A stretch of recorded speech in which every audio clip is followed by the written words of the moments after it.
Hello, everybody, and welcome to this seminar on sleep specifically. My name is Andres Fonseca. I am the CEO and founder of Thrive. I'm also a consultant psychiatrist and an honorary lecturer at UCL. And with me, I've got Alyssa Macraes. Alyssa, do you want to say hello? Yeah, hi everyone. Thank you for joining us today. I'm a business psychologist at Thrive. Yeah, brilliant. So our plan is to run through the seminar. It usually takes me about 40 minutes or so, 45 maybe. And then we will have time for questions at the end. However, there's a chat function and a question and answer function in the webinar. If you have burning questions, Alyssa will be keeping an eye on those and maybe bringing them in if appropriate during the seminar. So please feel free to do that. So yeah, this seminar is usually it's about two things in particular. I mean, I've got 3 points, but the majority of the seminar is spent between the first 2 topics. One is to try and illustrate why sleep's so important, and it might be important for things that you haven't realized is important too. So just to sort of spell that out very clearly. And then probably the thing that most people want to hear about is what is the best way to get a good night's sleep? What does science tells us that works to get a good night's sleep, and what doesn't work. I don't think I have a specific slide on things like medication for sleep, but I will make a couple of points on it as we go along. And then obviously the last one is important, so how do I decide whether I need to seek help for insomnia specifically, which it's probably earlier than most people think. So let's go through it. So yeah, so sleep seems to have multiple wide reaching effects in ourselves, and all creatures that we know of have one form of sleep or another, or a period where they have to be quiet. This is even unicellular organisms have a day cycle where they are resting. So this seems to be something that is unavoidable. And if you think about it from an evolutionary point of view, if you could get rid of it, if you as a creature could get rid of it, you would have, because obviously it's a period when we are extremely vulnerable to the environment, to predators, to just about everything. So if we could not sleep, then we should be able to by now. So it's something that is very much required, obligatory. And we know that it has a number of functions. It used to be much more mysterious what sleep did, but now we know that it has these functions that I've laid out for you. So it deals with brain health directly, and you might suspect that. Mind health, again, you might suspect that, but also very importantly, and with mounting evidence, general body health is definitely affected by sleep. So wanted to talk a little bit about the different modes of sleep as I've got there, which is relevant to my brain health point. When I say brain health, I mostly mean cognitive ability, the ability to process information and to use it. So sleep seems to be fundamental to these things that the brain does when it's processing information, making decisions, that sort of thing. So I don't know if people in the audience would have heard of the different types of sleep. In general, we can divide sleep into 3 different distinct type phases. One is what I've got at the top, the deep non-REM sleep. Then we have light non-REM sleep.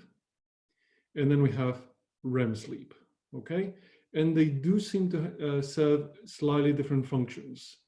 So having enough non-REM sleep helps us with memory consolidation. and the creation of new learning in particular. And it works in an interesting way, in that if we don't get a good night's sleep, the following day, our concentration is poorer, our memory, our ability to retain information is poorer. We don't consolidate that memory so well. There's multiple experiments that show this.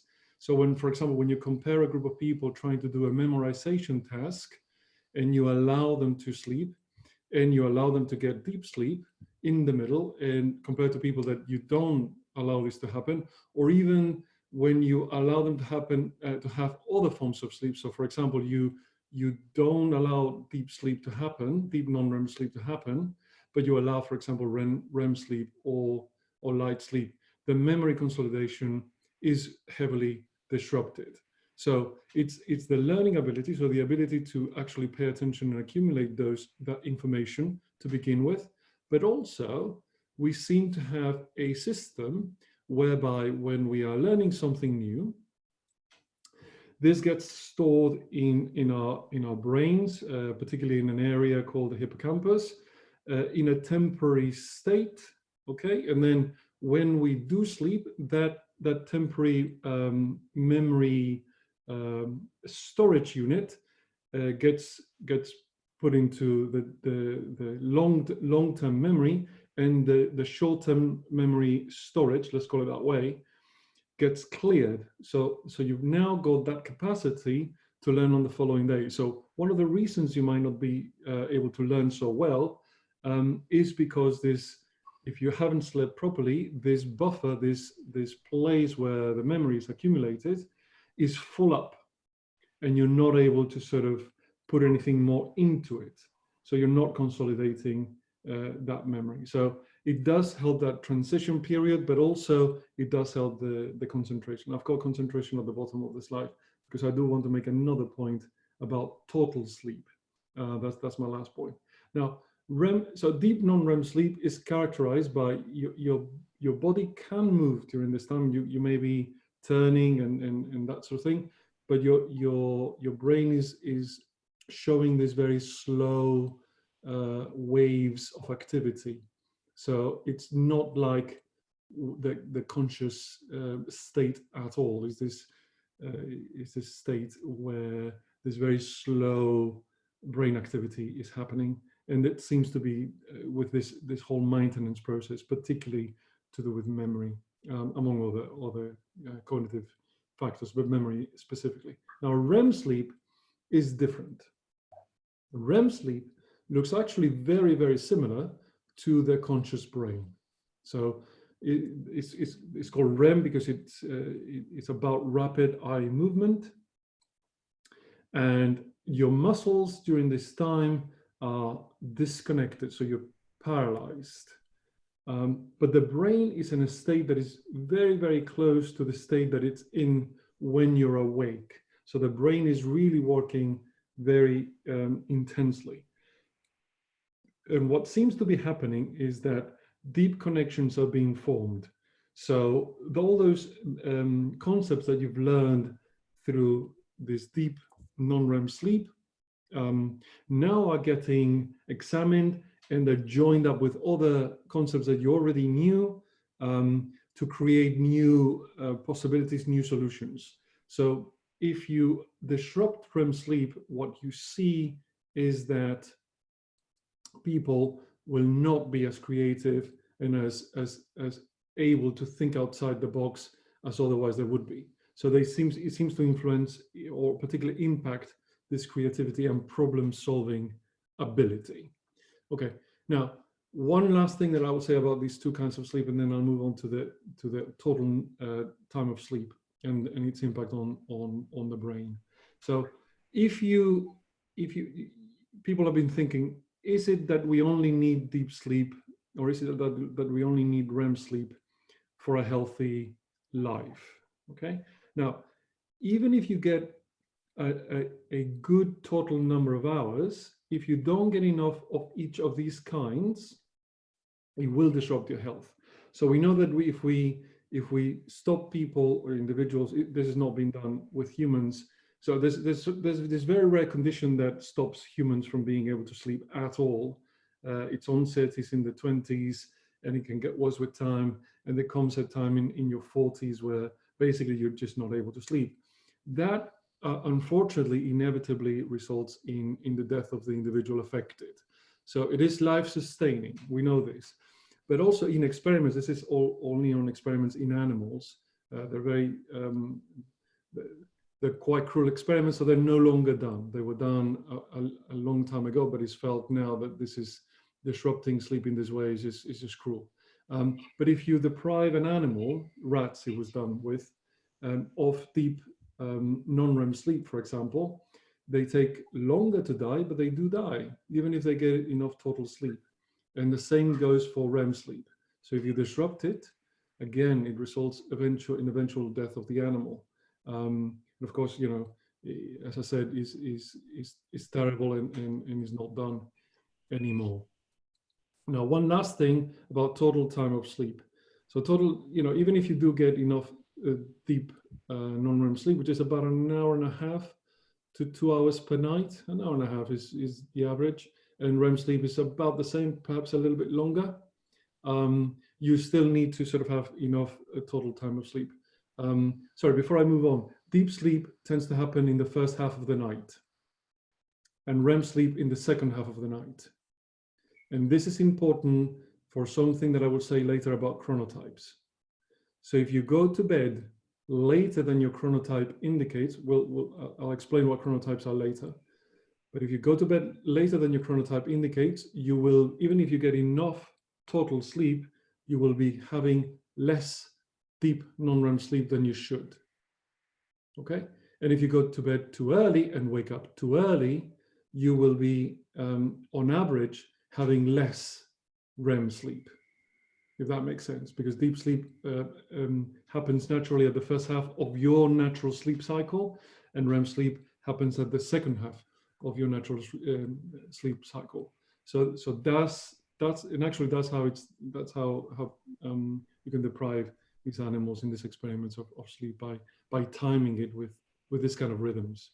So total time of sleep, again, is very important. If you don't have enough sleep, it affects concentration and attention.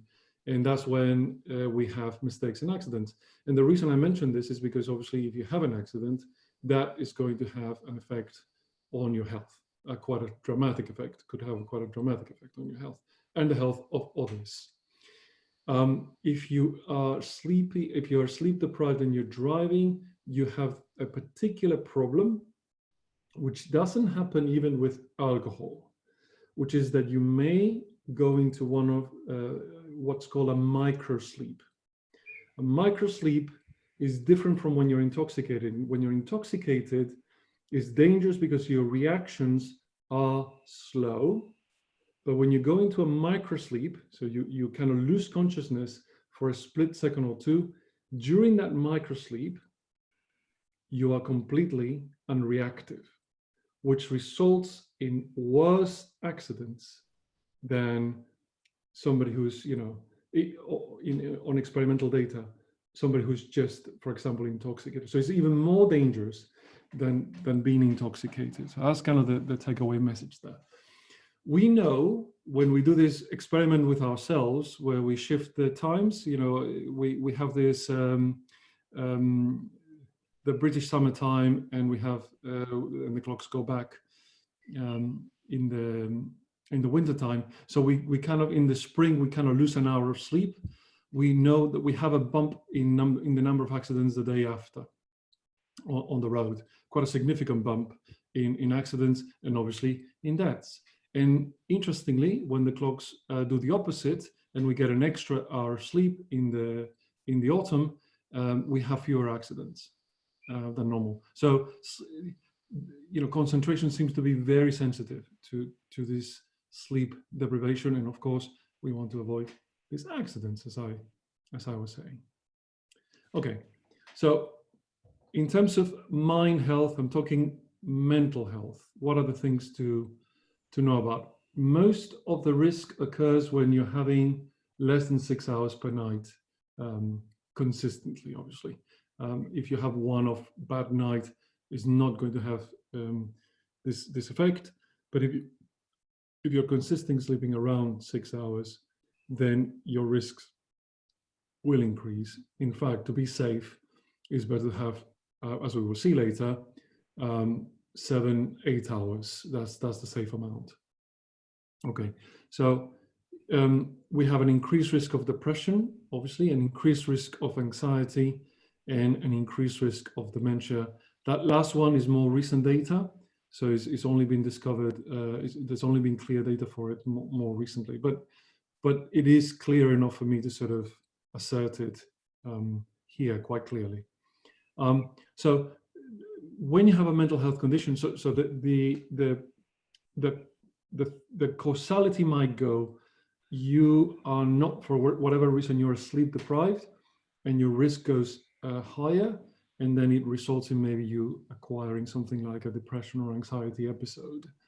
Okay, but it can also go the other way around. We know that depression disrupts sleep in itself, and when you treat the sleep deprivation, just purely the sleep deprivation, not even addressing the depression directly, yeah, so just addressing the sleep deprivation, mood improves. So that's an important, interesting fact there to know. Depression results usually in early morning waking.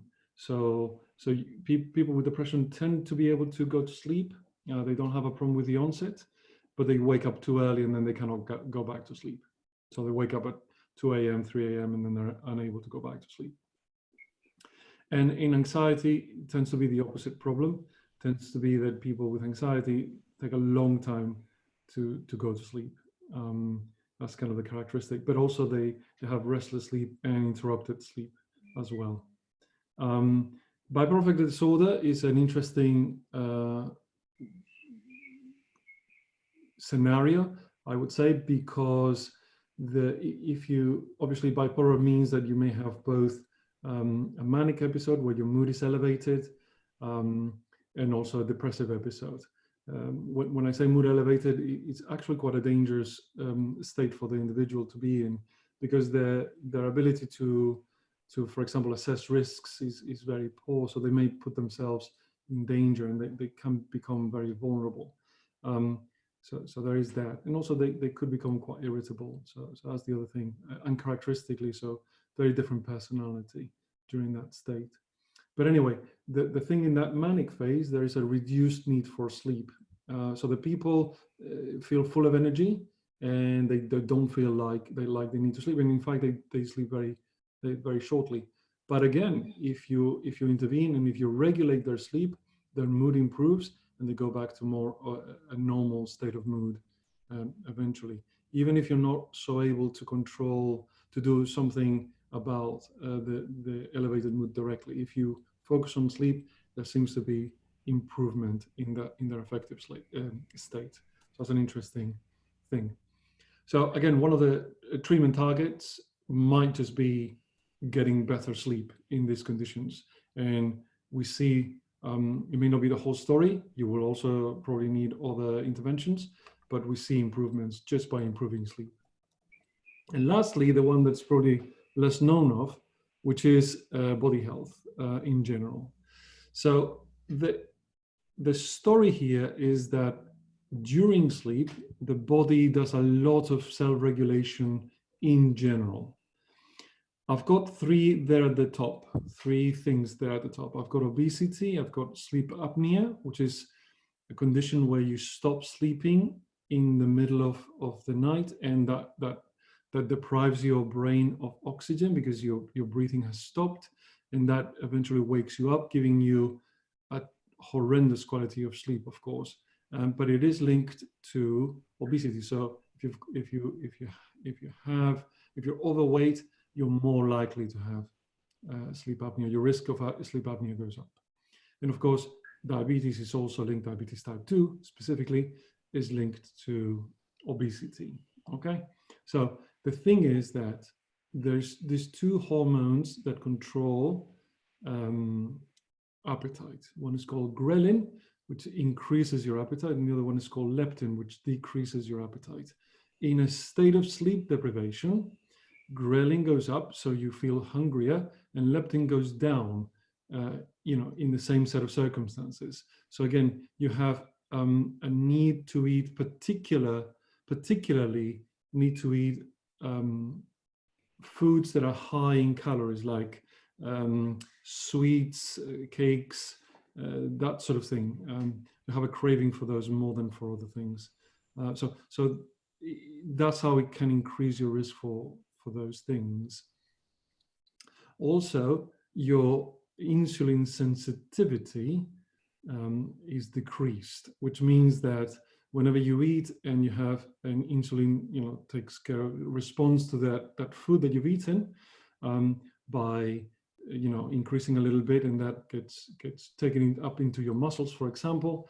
Now, if you're in a state of sleep deprivation, this mechanism doesn't seem to work very well, and you need a lot more insulin in your body to produce the same effect in the level of sugar in your blood, in your blood, which puts you in a state, even though don't have diabetes, but puts you in a state that is quite similar to diabetes, puts you in a sort of a pre-diabetic state. That's what I'm trying to say. So it disrupts those hormonal functions very, very clearly and seemingly directly. It affects infection. Why? Because low sleep is associated with a high level of cortisol, and that affects your immune function, and basically you're more likely to develop infections. And again, through hormonal effects directly, it will have the other effects that I've got there, infertility and low sex drive in particular. Now, the obesity, you might say, might be linked to the other risks. The heart disease might be linked to the other risks, obesity and diabetes, and that is true. But it seems that sleep deprivation in itself, in the absence of diabetes, in the absence of obesity, increases the risk of heart disease. So just so people know. So big question. How much sleep should we get? Next question, I've already spoken a little bit about chronotypes when I was talking about that REM, deep non-REM sleep and REM sleep, and about how that works in that pattern. What are the chronotypes? And then we're going to go into the specific tips that we can use to improve our night's sleep. Okay, so we know that most people need 8 hours. And if you look at the literature, clearly bad effects start happening in experimental data around 6 hours or less. However, we know that 7 hours can have effects as well. But I mean, if you ask me what they have the clearest, most strong evidence is less than 6 hours, is when it seems to really have very detrimental effects. It's got there. I've got there that too much sleep also correlates with poor long-term outcomes. That does warrant a little bit of an explanation. The reason that might be is because we know that when the body is trying to, for whatever reason, repair itself, or the brain, both things, we tend to sleep longer. Okay, so there's no known mechanism where sleep in itself has any detrimental effects for the body, the mind, or we've been talking about the brain. It seems that the correlation is the other way around. So you may have a health condition that is causing you to sleep excessively because the body is trying to repair itself. And that's what that correlation is. We observe that correlation. So it's not that too much sleep causes the poor long-term outcomes. It seems to be the other way around. If you have a chronic condition or a condition that your body is trying to recover from, you might sleep longer than normal. So the chronotypes. Chronotypes are about when is the best time for you to be sleeping. Okay, so we have people that go to bed very early in the population. they just feel sleepy very early. And we have people that only get sleepy very late. And then we have some people in the middle. So I've got the distribution. So the early birds, the people who may feel sleepy, say maybe 8 o'clock, maybe sometimes even earlier in the population. So they go that time to bed, and then by even 4, 5 o'clock, they've had their 8 hours and they're okay. Then we have 30% that is in the middle, and then we have 30% that are late, that are night owls, that actually only get sleepy, say, at midnight or even later, and they wake up at 8, 9, or even 10 in the morning, because that is how they work. So this is not because they are lazy or because they are difficult or because of anything. We know that when we actually test these people, their optimal performance follows this pattern. So if you wake them up too early, a night owl, you wake them up too early to get to the office at 9, they will be sleep deprived. They would have probably lost some of that REM sleep that I was talking about. And their creativity will not be as good as it could be. Whereas if you look at them later on in the day, they function much better. So after lunch, even a little bit later sometimes, they are doing their best work, and they know it, and they concentrate much better, and everything is working much better for them. So the problem with this is that modern society is very much geared to the 70%, the 30% that are in the middle, and the 40% that are early birds. So the early birds might struggle towards the end of the day, but they can kind of cope. So they might be losing their concentration at 4 p.m. or so. But there's only 1 hour to go. They kind of do reasonably well in modern society. They do get their sleep, and they're okay. The ones in the middle are fine, of course. It is the night owls that seem to see the worst of this. I'm one myself. I only get sleepy quite late in the day, and I know that I'm best like around this time, 2 o'clock. That's when I do my best work. So there we go. So there's probably good evolutionary reasons for this pattern. If you think about it, because evolution cannot do away with sleep, but you still have a group of people that you have to keep alive, and there might be predators. Some predators just only operate at night. You need to protect against those. So if you've got a group of 150 people, you do want in that population some early birds that can take the early shift and protect everybody else. You want some people in the middle, of course, but you also want some night owls that stay up quite late so that they are, again, protecting everybody in the group. So that's probably why we have this distribution in the population. Now, in terms of if you're an employer, what should you do? I think you need to be flexible, and you need to have core hours, perhaps hours in the middle of the day. For example, say from 10 a.m. to say 3 p.m. Those are your core hours. When you expect most people to be in the office, of course not now because we're all at home. So some of the night owls will be doing better than normal at this point in time, just because they don't need to get to the office at a particular time. There might still be meetings for them, and they might be a little bit sleep deprived anyway. But in general, you may want to create these core hours, so you allow the early birds to go, to the office early if they want, and leave early, and your night owls, again, they can commute later and leave later, and just have, if you're going to have meetings, you want to concentrate those meetings in those core hours when everybody is around. So that might be something that is important. One other thing about chronotypes, your chronotype varies during your lifetime. This is very important because adolescents, for example, children have a very, very early bird chronotype. So they are 2 to 3 hours shifted.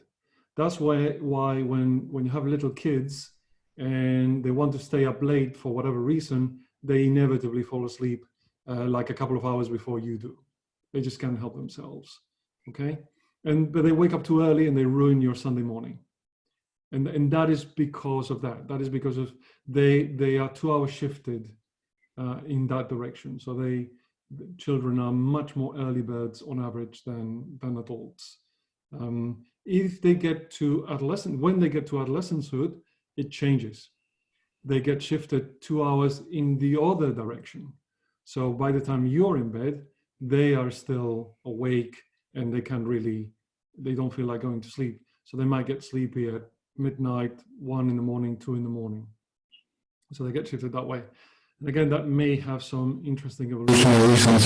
School times are particularly bad for teenagers, adolescents, for that reason, because they basically take them out of bed and expect them to be learning.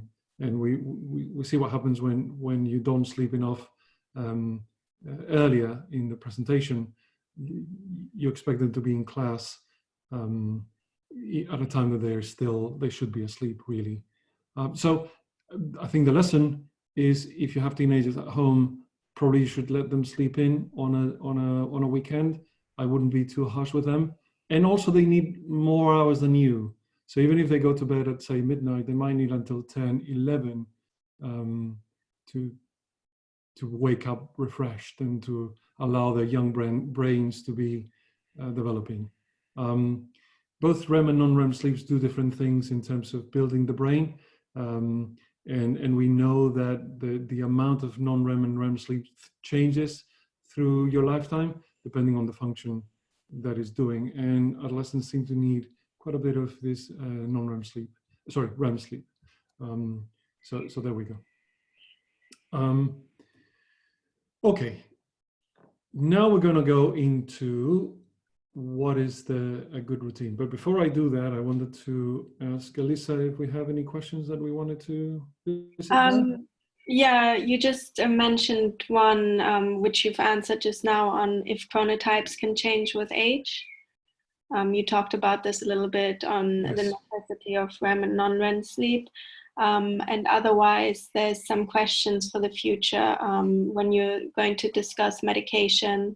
And there's also been a question on sleep apnea, if you can get a diagnosis or if there's a test for it. Yes, yeah. Actually, let me answer that one now.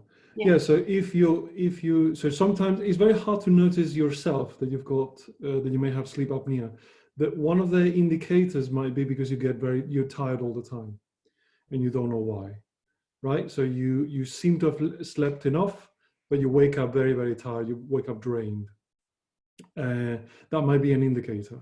And I think for me that's probably enough to seek some of the advice of my GP, who might then proceed to do some specific tests to be able to establish this. Very often it's because you may have a bedroom partner that notices that you stopped breathing, and they are the first person that alerts you that this is happening, and that's how you can go and seek help. But basically, if you feel like you are getting enough sleep, but even though you're getting enough sleep, you don't feel rested, your concentration is poor, you feel drained of energy, that is probably a good enough reason to consult with your GP. And actually, you might even tell them, this is what's happening. I think I'm getting enough sleep, but obviously I'm not rested. I'm having these problems. Might it be that I have sleep apnea? That might be a very frequent cause of this kind of a presentation, where you're having difficulty concentrating and feeling very drained during the day. Okay, should we go on to the next bit? Yeah, some of the questions we'll cover in a little bit. Okay, all right. So we're going to go through the tips that we know how to get the best results, or how to get the best sleep. Now, this one is the most important one, the first one, having this bedtime routine. And the most important piece of advice that I'm going to give you all this seminar is the first one. Go to bed at the same time. So you need to be as strict in doing that as you are with having an alarm clock in the morning. So you need to be like militant about it. You need to go to bed at the same time. Now, what that time is, again, changes depending on your chronotype. But basically, once you've determined what your natural, so you tend to know what your natural type is when you are perhaps not even on a weekend, because some people sort of think about catching up on sleep, and some people stay up too late because they are, they go out on a Friday or a Saturday, so it might not be the best way. But if you can ever do the experiment of just going to bed when you first feel like you need to go to bed, and waking and letting yourself wake up when you feel that you need to wake up. So if you're not having, for example, sometimes on holiday, if you're not having too intense a time, or you're not, you may cut down on your nighttime outings just to do this experiment. You might discover it. Another way is to have a sleep tracker that shows you the amount of REM and non-REM sleep that you have. There's various sleep trackers in the market that do this, and that might help you determine what your best chronotype is. So once you've determined it, so what your best bedtime is, sorry. Once you've determined it, then you need to stick to it as strongly as you can. And be militant about it. As I said, if you set an alarm clock to go to sleep, and no compromises. So you want to probably set that alarm clock about an hour to half an hour before you're actually before it's actually time to go to bed. You need to give yourself what I'm going to call a sleep opportunity of at least 8 hours. 8.5 hours better. So from the time you have to wake up to the time you go to bed, and again, you're very firm on this, it needs to be about 8.5 hours. 8 hours is acceptable, but it's 8 hours, from the time your head hits the pillow, not from the time you start doing the wind down routine that I'm going to talk about later. So stick to the time. Very, very important. You then need to have a wind down routine. Your routine might be different. You build your own. So it's about maybe listening to soothing music.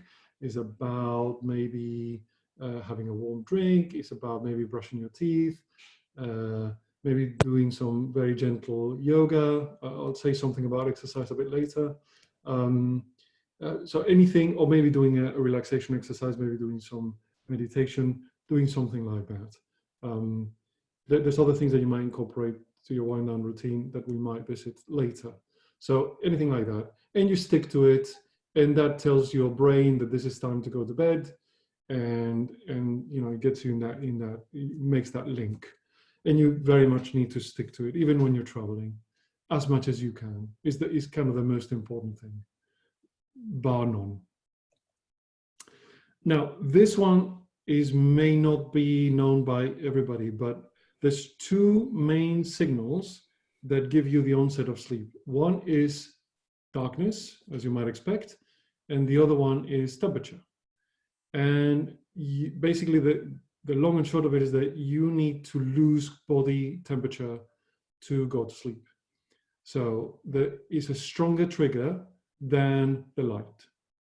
So how do we do this? Sometimes having a warm bath or a shower before bed, that basically opens up all the capillaries, all the small little vessels in your body, in your skin in particular. So it opens them up. That's why you're a bit red and a bit flush if you had a warm bath. So that opens up all of those blood vessels in the skin and enables you to shed that heat. And by doing that, you are triggering that onset of sleep. The bedroom needs to be cooler than we tend to have it. So it's best if it feels a bit chilly, as I say there, and have comfortable clothes, and make sure that your temperature is not going back up in the middle of the night. Why? Because that triggers waking up. Okay, So it's a signal to the brain that it's time to wake up. So you don't want to do that. Light, this one was, I suppose, obvious. So it needs to be dark, thick curtains, blackout curtains, something like that. Make sure that they close fully. If you can't do that, you can use masks. I use a mask, and it's wonderful for me. So it blocks out all the light, and it's fantastic. When you are going to bed, like an hour, 2 hours before bed, you need to dim the lights. And if you can have a filter, a blue light filter, a blue light filter looks yellow, confusingly. So like yellow tinted glasses, that filters out blue light. Okay, and you want to get rid of that blue light, because that blue light is the thing that triggers, that inhibits that signal. So this both the temperature and the light are mediated independently by a hormone called melatonin, and there's a place in the brain called the suprachiasmatic nucleus that registers these signals, and they are independent, and they both will result in inhibiting this melatonin, which basically signals the onset of sleep. So you don't want to do that. You want to reduce the light and reduce blue light specifically. Blue light is what we see in the middle of the day, and as the day gets later and later and later, during the sunset, you see that the amount of blue light in the sky is reduced, and what you get is red and orangey light. So that's why we have that signal. So devices need to be banned from the bedroom. They put out a lot of light and a lot of blue light specifically. If you are using them like an hour or 2 hours before you go to bed, then you need to make sure that they're dim and make sure that the blue light filter is on. Most devices now have this, so you can turn. So basically the screen becomes a bit yellower, and that is helpful. Again, it's better to not use them. But if you need to, make sure that it's filtered and that it's dim. Noise needs to be quiet, obviously. There's a bit in the brain called the thalamus that stops sensory data from going into your brain when you're sleeping. You don't want to make the job of that bit of the brain too difficult. And the easier you make it, the better it works, really. So you need things to be quiet. And nature sounds seem to be okay if they're not too loud. Soft music can work as well. So some people don't do well with music because they have to process it. Some people are obligatory music processors. They have to pay attention to it. They can't leave it as a background thing. So that might not be good for them. Singable vocals seem to be a bad idea because, again, they can probably be too engaging. And some people, again, have to process the language, which is alerting. So you want soft music. If you know one of those people that gets distracted by that, or nature sounds, or better yet, just quiet. You can wear earplugs, and there's some very good ones in existence now. They are used in building sites, so they're pretty effective, and they are they're easy to use on a daily basis. So they might be worth looking into, those earplugs. Okay, I said that I wanted to say something about exercise, so I'll briefly say it. So exercise is great, very, very good for sleep. Exercise, you seem, okay, the relationship between exercise and sleep is as follows. If you sleep well, your capacity for exercise is better, okay? And obviously, if you exercise, your sleep is better. But it seems that good sleep improves exercise capacity more than exercise improves sleep, if that makes any sense. But that's not to say that exercise is helpful, because it is. It definitely is. And also losing weight leads to better sleep, absolutely. So we know this. So at night, why do I say at night? The problem is if you are too close to your bedtime. That is not a good idea. But perhaps maybe a couple of hours, 3 hours before your bedtime, it's okay. And the main problem that you may have if you've been doing exercise too close to your bedtime is that your core temperature may have been elevated, and then it's very hard to lose that heat. So that is the thing to check out. So not too vigorous exercise, not too close to your bedtime. And if you have to do it and it's too close, because that's the time that you have, not at the moment, we cannot go to the gym, but when the gyms reopen at some point in the future, and that is the time that you have to go to the gym, and it's perhaps a little bit too close, then you need to really, really make sure that you are able to drain this excess heat in an effective way. And yoga seems to be very well suited. Light yoga, not intense yoga. Seems to be. I don't know if you want to say anything about that, Elisa, because you're a yoga practitioner yourself. I practice yoga quite often. So light yoga would be something like yoga nidra, which is a meditative yoga, which basically prepares you for sleep and helps you to come into that calm meditative, and can even evoke some REM sleep within you if you've practiced for many, many years. So it's basically a deep meditation and just lying down while somebody takes you through a journey somewhere else to bring your attention somewhere else. And then there's yin yoga, which is a deep stretching. So very slow poses and very calming, and just making sure that the atmosphere is also good for this, like we were talking about with the light and the noise, and making sure that maybe some smells are around you, maybe an incense sticks, just to get into the right mood with this kind of stuff. Yeah, I will say something very briefly about smells. You can incorporate smells into your bedtime routine, and this can be very helpful, okay?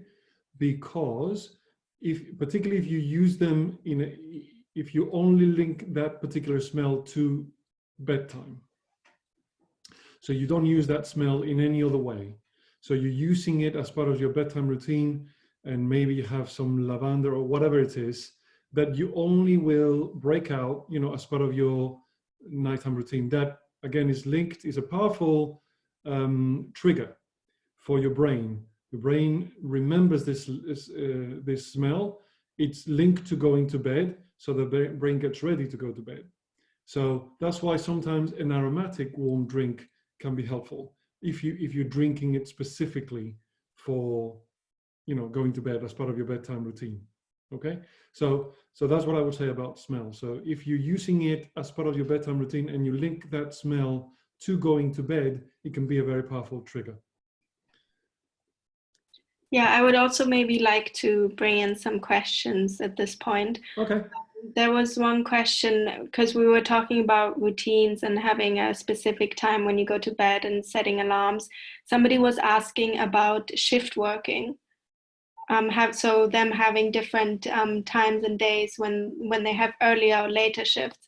So they might not be able to have this daily timing or daily schedules of when they go to sleep or not. So that might be quite challenging for them. Yeah, it is shift working is very, very challenging. I think we need to perhaps rethink it as a society about how to solve the problem. The only thing I can say is that, even if you cannot maintain this specific time, you try and be very diligent about the other bits of the bedtime routine. And also, you may want to talk to your GP about the use of melatonin, because melatonin can be indicated in shift workers. So again, I don't know about your specific case, but one of the uses of melatonin is in shift work. So basically that enables you to adjust the clock to different times in an easier, quicker way than if you force your body to do it all the time by regulating the amount of light, regulating the temperature, regulating all the other triggers, which can be done, but is exceedingly hard. So, in shift workers is having the bedtime routine, following it, even if you cannot follow this specific time, obviously, and then perhaps having a discussion about melatonin in your particular case and whether it's got a role or not. That might be a good idea. There's also another one about a couple people asked about weighted blankets and masks, if that's something that you would recommend, or you know any effects of it, if it's actually proven to be helpful.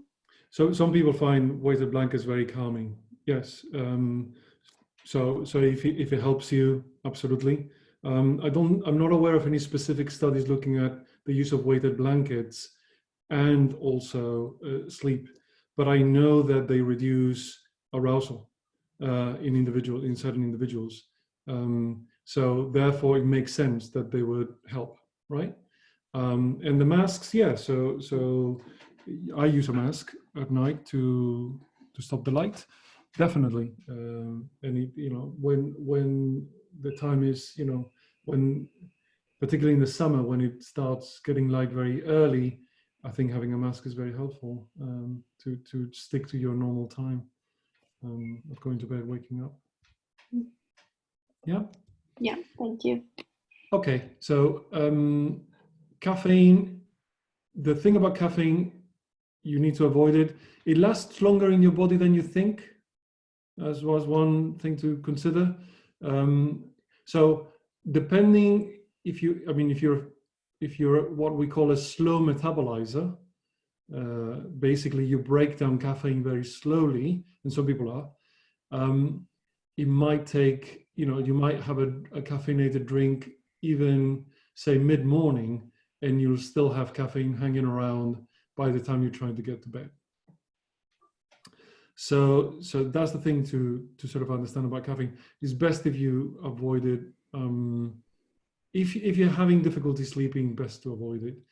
If you're not having difficulty sleeping, I would still recommend looking into it and perhaps restricting the use of it after say 12 p.m.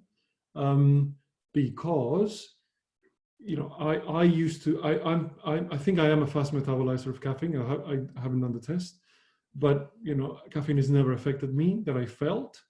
But when I used a sleep tracker, it turned out that it was disrupting the amount of deep non-REM sleep that I was getting. So even though I thought I was getting enough hours, I was not getting the deep sleep. So I had to cut down on the caffeine, and that solved the problem. And I wouldn't have discovered that if I hadn't been sort of measuring my sleep in that particular way. So it may be that you want to, even if you feel it has no effect on you, maybe that you want to cut down on it, particularly after 12. Somebody asked if, sorry, Yeah, somebody asked if decaffeinated drinks are okay. They do have caffeine. Unfortunately, they have less caffeine, but they have caffeine. So decaffeinated tea, decaffeinated coffee have less caffeine, but they still have caffeine. So that's kind of the thing to watch out for. And if you're a particularly slow metabolizer, it could affect your sleep. So yeah, I mean, it's different from maybe a soft drink that doesn't have any caffeine. So no caffeine, Coke or whatever. That obviously they've added the caffeine into the drink. So if you take it without caffeine, it has zero caffeine in that case. But decaffeinated teas, decaffeinated coffees still contain caffeine. Painkillers can contain caffeine, as I've got there in the slides. Yeah. So yeah, I think I would really watch out for. There's no real. We cannot depend on it. The way caffeine works, at the risk of going into this a bit too deeply, the way caffeine works, it blocks another important signal for sleep, which is kind of a clock that we have that counts the hours from when you wake up. So you get more of this. There's a substance called adenosine, which is accumulated over time in the brain from the time that you wake up. And when you go to sleep, this substance is cleared out. So basically, it's kind of like a clock. What caffeine does, it blocks this adenosine. Okay, so it doesn't get rid of it. It's still there, but it blocks it. So you don't feel the sleep pressure from it. So if you think about how it would work, it creates various problems because you you've taken the caffeine to block the adenosine. Maybe you stood awake too long because you couldn't go to sleep because you weren't feeling the sleep pressure. But of course, the adenosine keeps accumulating. So by the next morning, even though you've slept a little bit, there's a ton of adenosine still hanging on. Guess what? You think, okay, I feel sleepy, I need to have another cup of coffee.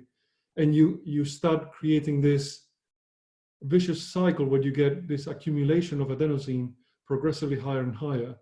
And you're progressively taking more and more caffeine to try and block it. And you're not really doing the thing that you need to do, which is to sleep, because the caffeine is there stopping you from sleeping, if that makes sense. So I think you need to be cautious there. Alcohol, some people feel that it might sedate them, it might help them sleep. It kind of doesn't, very clearly doesn't. It kind of renders you unconscious. It doesn't give you any kind of quality of, you don't have a natural sleep. You don't see the pattern that we were talking about before. You don't get the REM sleep. You don't get, particular REM sleep is inhibited. You don't get that. So basically you're going to, whatever sleep you're getting is not real and is going to result in those harmful effects that we were talking about. So later in the day, I would definitely avoid it. And I think this is problematic because if you are going out on a Friday evening and you're having drinks with colleagues or friends, then what does that mean? I mean, I would avoid it. It does definitely affect your sleep. I would avoid it if I could. If you have difficulty sleeping, definitely avoid it, please. Just cut it out. It will have this effect where you wake up multiple times in the night and do things even, and you don't even remember it. Now, some people ask me about an ICAP. Some people sort of incorporate a little bit of alcohol as part of their bedtime routine. There's a balancing act there. Who am I to judge if it is helping you, get to that onset of sleep and you're not drinking an excessive amount? It may be reasonable for you to do so, but I would balance it against the fact that it will definitely affect your sleep architecture, definitely. Smoking is a stimulant, so for it to be avoided. What happens if I have cravings? People ask me. Yeah, it is worth cutting down at night anyway, because the quality of sleep that you might get is poor, and cravings, we know that they don't result in stopping you from being able to sleep, because they last for a certain amount of time and then they subside. They don't seem to be interfering with that. It's a bad idea to wake up in the middle of the night and have a cigarette, like some people do, because it is a stimulant, so it will alert you, and it has other effects that are problematic that will affect the quality of sleep. It will have an effect over the airways, so over your airways directly. That affects the amount of oxygen that gets into your bloodstream, and that has an interaction with sleep apnea, but just the sleep in general. Yeah. Sleep habits, you can have them. So humans seem to have naturally a biphasic sleep pattern, where you have a big sleep in the night and a little sleep in the afternoon. If you let humans be, this is naturally what happens. Okay, so it's a big sleep of about 7 hours, say, at night, and then about another hour or so in the day. Okay, that seems to be okay if you don't have insomnia. If you have insomnia, you should not nap at all. So if you're sleeping, if you're awake in bed, you also need to get up and leave the bedroom. You need to link the bedroom with sleeping. So if you're going to do any other activities, don't do them in the bedroom. That's why. So the purpose of the bedroom is only for sleeping or intimacy. That's it. So you need to keep those roles very separated.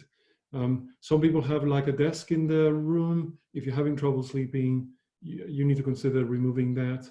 Certainly removing all the devices, as we said before. Keep lights to a minimum, dim, stay away from screens, and you know, and do all those things. So I mean, the best thing to do if you are waking up in the middle of the night is to get out of bed and try and restart your bedtime routine again. And then when you're feeling sleepy again, you go back to bed. But again, you need to keep to the same rules: dim lights, no devices, etc. Meals, they have an allergic effect. They do cause an insulin peak that seems to be correlating with wakefulness. Or, you know, can you go to bed hungry? Will hunger affect your sleep? It depends. If you're a frequent faster, somebody who's used to fasting, it doesn't. If you're new to fasting, it might affect sleep. So yeah, so I mean, the recommendation is don't leave about 3 hours, 2 hours before your bedtime, and make it light. Heavy meal seems to interfere with sleep. As I said, this insulin peaks don't seem to help at all. And what we said before, remember that appetite is directly regulated by sleep. So there is a potential to set up a vicious cycle. If you're eating too late, that may be disrupting your sleep a little bit. Then you feel hungrier, then you're eating. You can see how that may happen. And last one of the techniques is to deal with the stressful thoughts.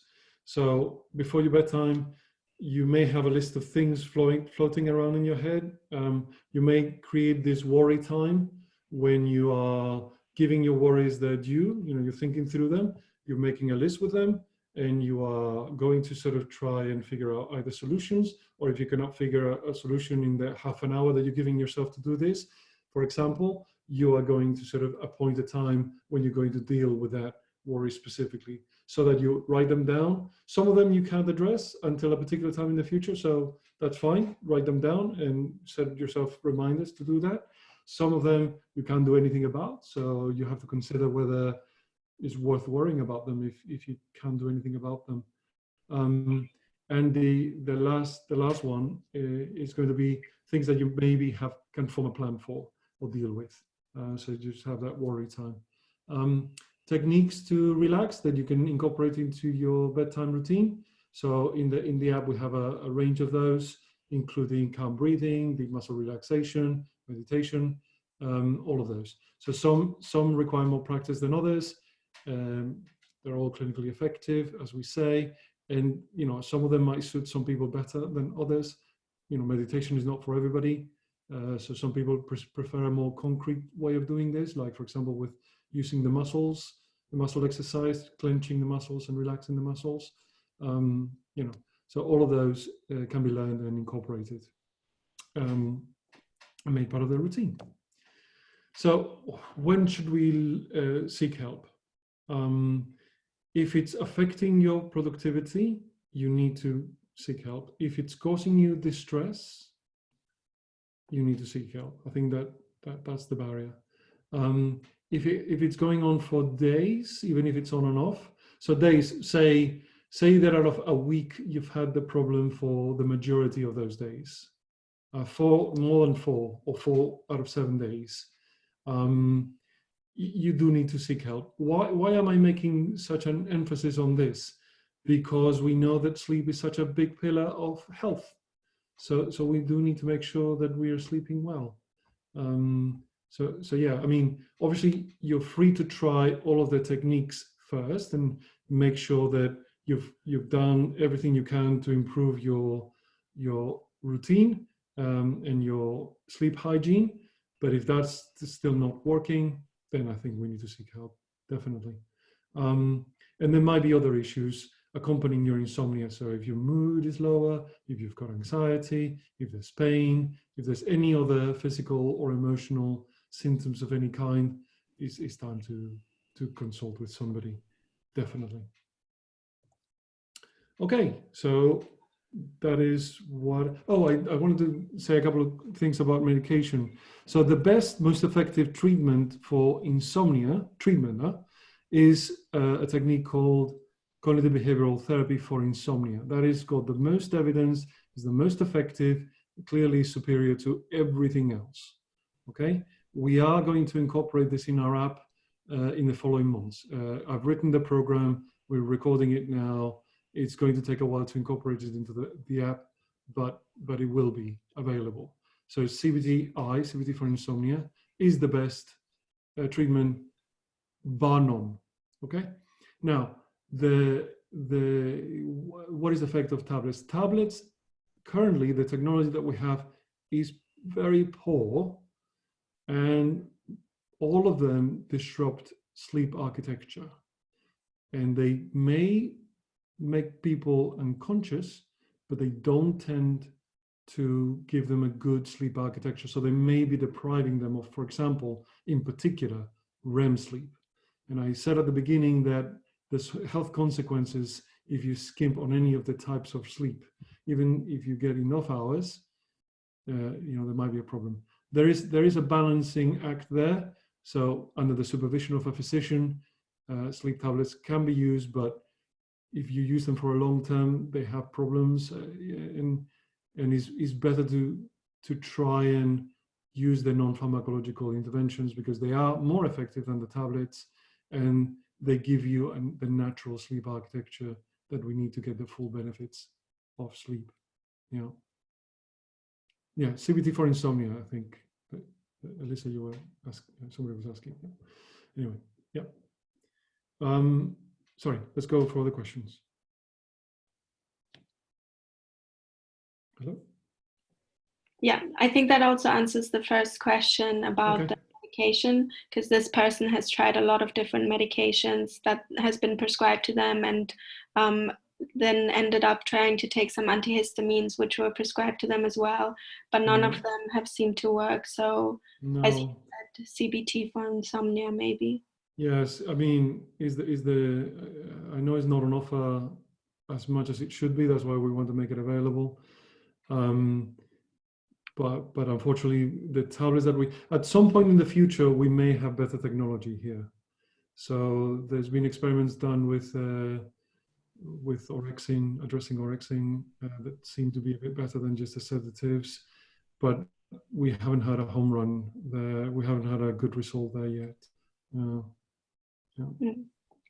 And then there's a lot of people also asking what type of sleep trackers can be used, like which ones are reliable, which ones they can also show their GP and share the data with their GP. Yeah, so I mean, I think you need to, I haven't looked into these deeply myself. The one I know something about is the one I use, which is it's a ring that I wear, is the Aura ring. I'll write it down on the somewhere. Should we type the answer? Yeah, so if I answer one of these, so it is the Aura ring, which is called, spell this. I don't know how reliable Fitbits are. I haven't really experimented with them. I don't know. So the best is to sort of look at the manufacturer, look at their information, and ask those questions. And I mean, I know that I did some due diligence on the one I have, which is the ring. That one is very accurate, and I know there's other similar devices that are accurate. I mean, nothing is as accurate as having the electrodes on your head, but of course we know we can't do that. That's not practicable. In sleep clinics, that's what you would do to try and get that very, very accurate information. Yeah. So I'm sorry, I don't have like a long list of recommendations there. The only one that I know is accurate, and I'm sure there's many others, is the Aura ring that I use. Yeah. A lot of people are also asking about how to not, so a lot of them have problems with waking up in the middle of the night all the time. That's okay. I mean, it's a problem if you end up taking a long time to go back to sleep. It's okay to wake up maybe once or twice in the night. A lot of older people need to go to the toilet in the middle of the night. That's fine. That's not associated with any adverse effects. The problem is if you wake up in the middle of the night and then you're unable to go back to sleep for hours, that is when maybe we need to seek help if that's ongoing. And in particular, if our total sleep time is less than those 7.5 hours that we were talking about, to have that safety margin. This is even after trying all the. So what would I do first? I would try to sort of try all those things of the sleep hygiene first, make sure that I maximize on those. And then if it's still happening, then it's maybe time to consult. Yeah. Yeah, and then there's been a couple of questions also on temperature and menopause, having hot flashes. Oh yeah, no, I mean, that is one of the, I mean, menopause is one of my my clinical interests in particular. So that is a bit of a nightmare, I must say. Is one of the worst effects that it has. There's particularly night sweats and hot flushes at night. One of the worst effects that they have, apart from all the other nasty effects that they have, unfortunately, is that they do affect sleep. I do know, I think it is important that if the menopause or premenopausal symptoms are affecting your health, you do highlight this to your physician, to your gynecologist if you're seeing a gynecologist, or your GP if it's your GP that's managing it.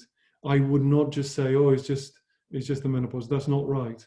These symptoms do need to be addressed, and they have profound consequences.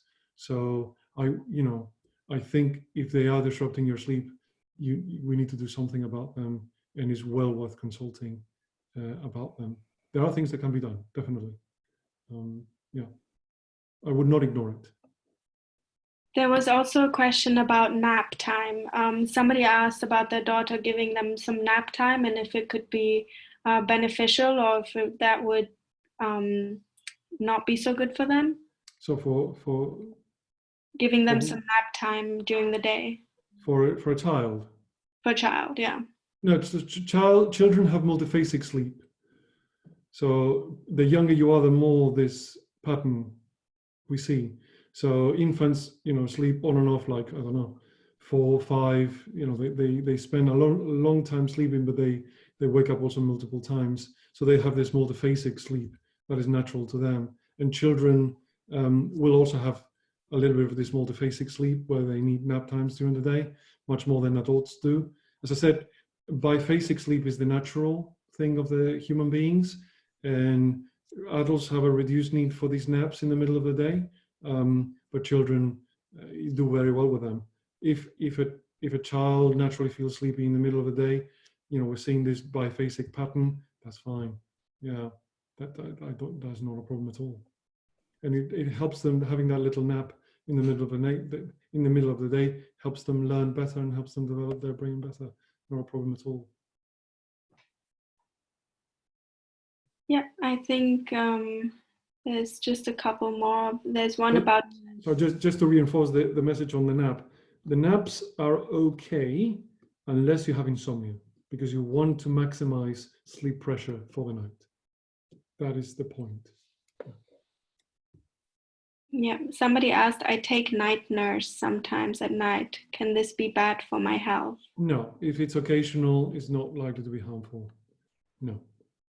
So if you're needing it on an ongoing basis, like every day, etc., I would I would try to sort of see what else can we do to regulate the sleep. But if it's an occasional thing, so sometimes, I might prescribe something with the understanding that there's a difficult time or whatever reason, is either because this person has occasional, very rare times when they're struggling to sleep, or when we know that there's a short-term problem and we just need to get them to sort of, go through it. And that might be enough. And at the other side of it, they're okay. And that's all they want at that particular time. I still encourage them to do all their sleep hygiene and also go down the CBTI route if necessary. But short-term use, occasional use, it's okay. Yeah. All right, there's a couple more questions. I'm not sure, Andres, how much time do we have left? Um, I can answer a couple more questions Okay. if the audience is still willing to listen. Yeah, sure. Okay, so there's a question about how to deal with jet lag. Oh yes, yeah. Again, is the other indication for melatonin really. So how to deal with jet lag? So I think you need to be very methodical about your sleep routine. There's some people that do a little bit of a shift, so they kind of try to bring themselves into the new times gradually by doing the whole thing about regulating the lights, controlling the temperature and that sort of thing. That is a lot of work, but it can work well. Still take days, to get it to deal with it. Um, it might be worth, if it's something that you're encountering all the time because of work, it might be worth having a consultation with your GP about it and seeing if there's a role for medication, something like melatonin in particular. Melatonin does seem to sort of be the easiest, quickest way to bring your frame, to bring your time, your circadian rhythm in sync with your new time zone. So that might be the easiest way to do it. The other way to do it, of course, is to increase sleep pressure by staying awake until the time you're going to sleep. However, you're still going to have a problem there because your circadian rhythm, you've only done it by increasing sleep pressure through the adenosine mechanism that I was talking about earlier. Your melatonin rhythm is still going to be a little bit out of sync until those signals actually, really bring your circadian rhythm to in sync with a new time zone. So again, I think if you're experiencing this all the time for work, it's worth having a consultation with your doctor. There's another question if there's any painkillers that don't have caffeine. Yeah, so most don't. Is more about looking at the label, making sure that you understand what's in them. So, for example, plain paracetamol doesn't have any caffeine in it. If it's got caffeine in it, like some of the flu, some things that are for rapid acting for headaches have caffeine in them, and is when they have a brand name rather than the name of the molecule. Like paracetamol is a molecule, right? So that is the name of the molecule. That's the generic name. If it has a brand name, like, I don't know, Night Nurse or something, it may have other things in it. And that is where you have to sort of look at the list of components. Not Night Nurse. Night Nurse is not going to have caffeine, but if you know what I mean. But just look at the list of the components, and it will list caffeine as part of it. Yeah. And then there's one about I do feel my sleep is vastly reduced because of my brain will not switch off. I've tried all the suggestions from noise, light, and sound and been trying for years, but how do I switch off my brain? Any additional tips? No, I think it might be a case of, in that case, that I think is sounds like an indication for CBT for insomnia. If that brain activation, that arousal is having that effect, it calls for the training that goes into that program, to re-educate the brain, not to behave like that, when you're trying to get to sleep. The other thing is, if it is disrupting, like we said before, if it is having those effects that I was saying, disrupting your function, becoming distressing, etc., it's time for the consultation, particularly after you've tried those techniques, they haven't worked for you. It's time for a consultation, certainly. Yes. Yeah, and then there's two more questions, and I think that's about it. Okay. Somebody asked if it's okay to drink herbal teas. Yes, I mean, just make sure they don't contain caffeine. So chamomile doesn't, for example. Just make sure that it doesn't contain caffeine. So if they have, green tea does, all kinds of tea do. So is making sure they don't contain caffeine. But herbal teas are perfectly fine. The reason there might be even a good idea is because they are aromatic, and it was that linking it with a specific smell. It's good. Yeah. Yeah. And then the last question is again about menopause. It's about perimenopause. Yes. What sort of things can be done for disrupted sleep due to perimenopause? I'm trying to manage this myself by reassuring myself at this stage I'm going through that and it won't last forever.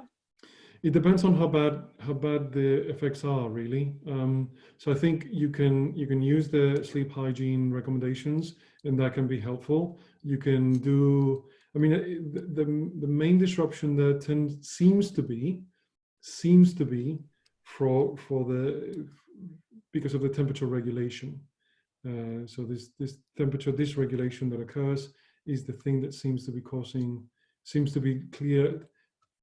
the thing that is linked to the sleep disruption in the clearest way. So, so if you're applying the techniques that we talked about and you're regulating the temperature as best as you can, then okay. But my threshold to seek help and see if hormonal replacement treatments or other forms of treatment for the menopause are indicated would be relatively low. So there are hormonal and non-hormonal treatments that one can use, and also in non-pharmacological treatments that may be of use. So there's 3 types of things that one can do. So I think the first port of call would be to try what we've been talking about, but if that is not working for the person, I would not ignore it. I would definitely seek help and talk to my doctor very frankly about the fact that these menopausal symptoms are disrupting specifically my sleep. Of course, they're not great during the day either, but they're particularly bad at night because of the sleep disruption. So I think I think you need to strongly advocate for yourself there, and if your GP is up to date with these things, they should be taking it very seriously. Thank you. I think that's all the questions that there were for today. All right. Okay. Well, thank you all for your attention and for all the questions, and I hope that was useful. Thank you, everyone. Bye.